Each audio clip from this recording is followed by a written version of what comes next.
tables and graphs. Questions involving tables and graphs rarely involve significant amounts of calculating. Usually, the solution is merely a matter of interpreting the information given. There will most likely be circle graphs, bar graphs, line graphs, and/or tables. There will most likely be multiple questions related to a graph set, so feel free to take a small amount of time to familiarize yourself with the information. It's important to examine each image to discern the units being measured and how the images relate to one another. Take note what lists specific values, percents, and data that may need to be estimated. These are some of the few images that you can estimate on when a point is between two marked numbers. Let's take a look at an example problem. Here we have the profit and revenue distribution for Zippy Printing, which does both printing and copying. They split up their profit and revenue graphs by what came from printing and copying and the year that it happened. And there's a circle graph specifically from the year 1992 that shows distribution of profit from copying into categories of individual, government, and corporate. Question 1.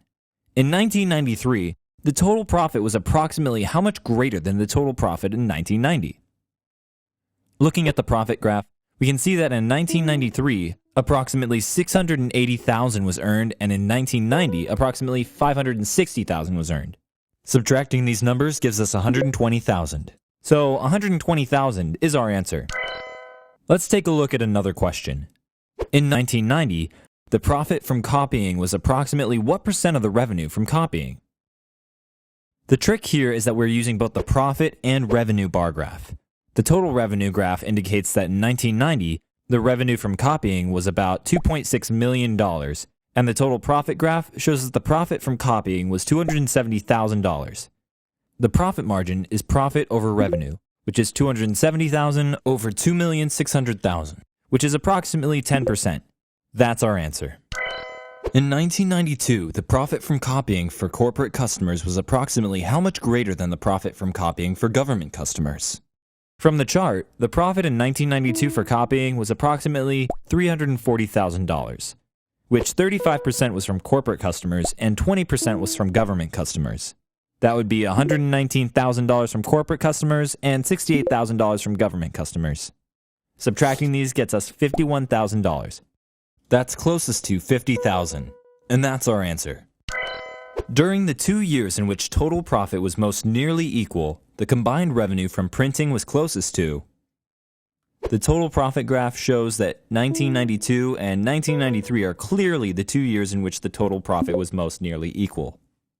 And the total revenue graph shows that in 1992, the revenue from printing sales was approximately $2.5 million, and that in 1993, the revenue from printing sales was approximately $2 million. This gives us a total of $4.5 million in total printing sales revenue. And that's our answer. The amount of profit made from government copy sales in 1992 was... The total profit graph shows that Zippy Printing earned about $340,000 from copying in 1992. The pie chart shows us that 20% of this was earned from government sales. So all you have to do is multiply $340,000 by 20% to get your answer. Approximately $70,000. And that's our answer. Let's take a look at another graph set. This shows the sales by category for Gramercy Press from 1980 to 1989 in thousands of books. Specifically, the sales of fiction and nonfiction. Which one of the following best approximates the amount by which the increase in sales of fiction titles from 1985 to 1986 exceeded the increase in sales of fiction titles from 1983 to 1984? The graph shows that the increase in sales of fiction titles from 1985 to 1986 was approximately 40,000, and the increase in sales of fiction titles from 1983 to 1984 was approximately 10,000. Hence, the difference is 40 minus 10, which equals 30. 31.5 is the only answer choice that's close to 30,000. So that is our answer.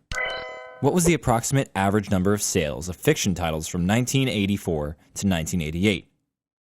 Here, we need to estimate a few values and find their average. As long as we are within a few points, we should be able to get the right answer.